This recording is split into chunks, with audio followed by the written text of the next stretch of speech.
Fala galerinha, tudo bem? Bem-vindo ao nosso canal, né? A um novo projeto, que é o projeto no qual eu vou trabalhar com vocês as questõezinhas das provinhas do Enem, tá bom? Começando pela prova de 2019, depois nós vamos descendo, mas sempre trabalhando com o caderno amarelo.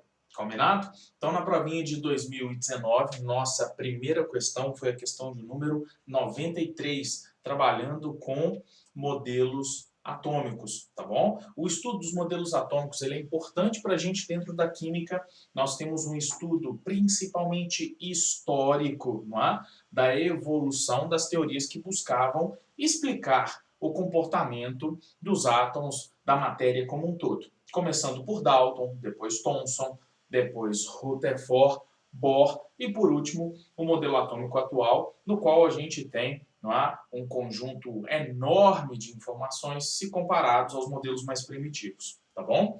A questãozinha de número 93, ela fala sobre o modelo de Dalton, não é? Fala sobre os postulados por ele propostos, mas a questão exige que nós, a partir, né, da sua análise, saibamos também, né, todos os outros modelos, até o modelo atômico atual, porque ela exige que a gente julgue os postulados de Dalton, não é? E consiga ali analisar qual ou quais desses postulados ainda são aceitos levando em consideração a teoria moderna, tá bom? Então essa é uma questão, não é interessante, mas é uma questão que, levando em conta o contexto, já apareceu em outros vestibulares também, tá bom? Então vamos lá.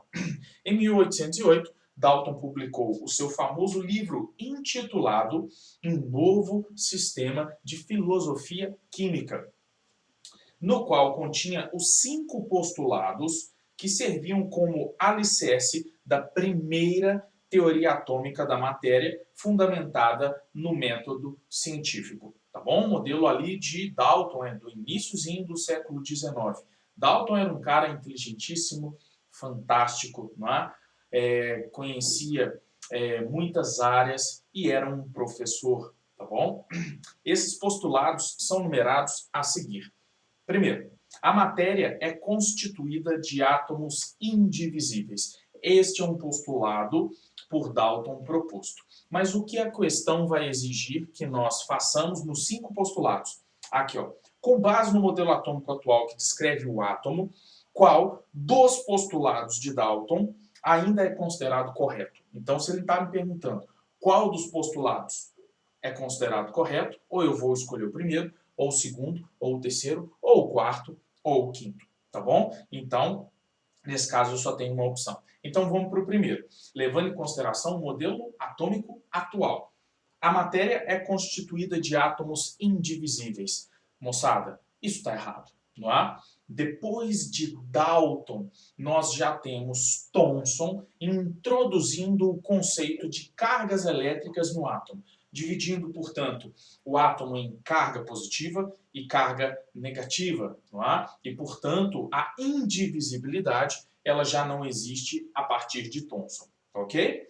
Postulado 2. Todos os átomos de um dado elemento químico são idênticos em massa e em todas as suas propriedades. Essa é uma afirmação de Dalton, mas ela ainda é aceita hoje? Não. Por quê? Porque hoje nós conhecemos o conceito de isótopo, não é? O que seriam isótopos para a gente?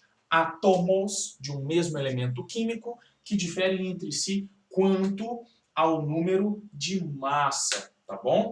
Quando nós, por exemplo, comparamos o carbono 6, 12, e o carbono 6, 14, ambos pertencem ao mesmo elemento químico, porque o elemento é caracterizado pelo número atômico, ok?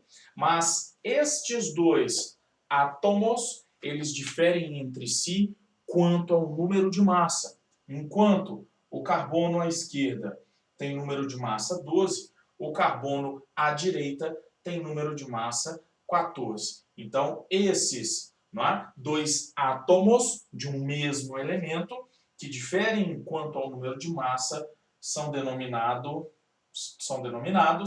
isótopos. Então, esse postulado para a gente não é mais aceito, ok? Lá vamos para o terceiro. Diferentes elementos químicos têm diferentes tipos de átomos. Em particular, seus átomos têm diferentes massas. Diferentes elementos químicos apresentam diferentes números atômicos, não é? Enquanto o carbono é caracterizado, não é, pelo número atômico 6, quer dizer que ele tem 6 prótons no núcleo, o nitrogênio, que é o elemento em sequência, não é, apresenta 7 prótons no núcleo. O oxigênio em sequência apresenta 8 e por aí vai, tá bom? Nós podemos ter ali elementos, átomos de elementos diferentes com o mesmo número de massa.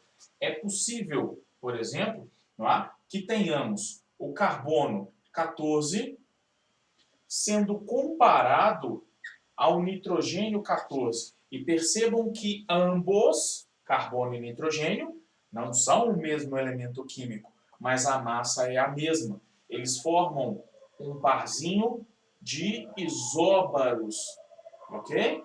Então, o que vai diferenciar dois elementos não é a massa, mas sim o número de prótons presentes no núcleo. Combinado, moçada? Então, esse postulado, em relação ao modelo atômico atual, ele já não é mais aceito. Vamos para o quarto postulado.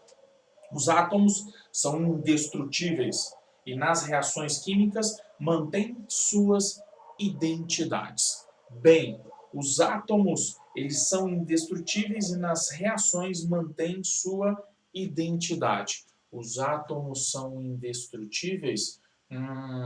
Não, não é? Eu posso ali transformar elementos químicos em outros, ou seja, eu posso reestruturar o meu átomo, tá bom? E eu posso, inclusive, transformar matéria em energia. Isso é observado principalmente em reações nucleares, tá bom? Então, esse postulado, ele está errado. E aí vamos para o último, que é a resposta para a gente, que é o quinto postulado, fornecendo como gabarito a letra E. Átomos de elementos combinam com átomos de outros elementos em proporções de números inteiros e pequenos para formar compostos. Então, compostos químicos são formados por mais de um tipo de elemento. E quando esses elementos diferentes se combinam, eles se combinam sim em proporções de números inteiros. Por exemplo, não é? Nós temos aqui os compostos orgânicos, não é? Por exemplo, o gás metano, o gás etano, ok? Ou seja, carbono e hidrogênio que estão se combinando aqui, eles se combinam, não é? Em proporções de números pequenos e também de números inteiros. Aqui um carbono para 4 hidrogênios, 2 carbonos para 6 hidrogênios, não é? Então esse postulado ainda ele é verdadeiro, não é? E essa proporção que os elementos guardam entre si, dentro de um composto, é importante para que a gente caracterize esse composto na natureza. Por exemplo, não é? CO e CO2, ambos os compostos são formados pelo mesmo elemento químico. Não é? Pelos mesmos elementos químicos. Carbono e hidrogênio, carbono e oxigênio e carbono e oxigênio. No entanto, em proporções distintas. Aqui eu tenho a proporção de 1 para 1, enquanto aqui eu tenho a proporção de 1 para 2. Combinado, moçada? Então, o postulado correto é o postulado de número 5, ou o postulado aceito até esse momento, o que daria para a gente a letra E como gabarito. Combinado? Questão 93, dominada. Vamos para a próxima. Grande abraço. Tchau, tchau.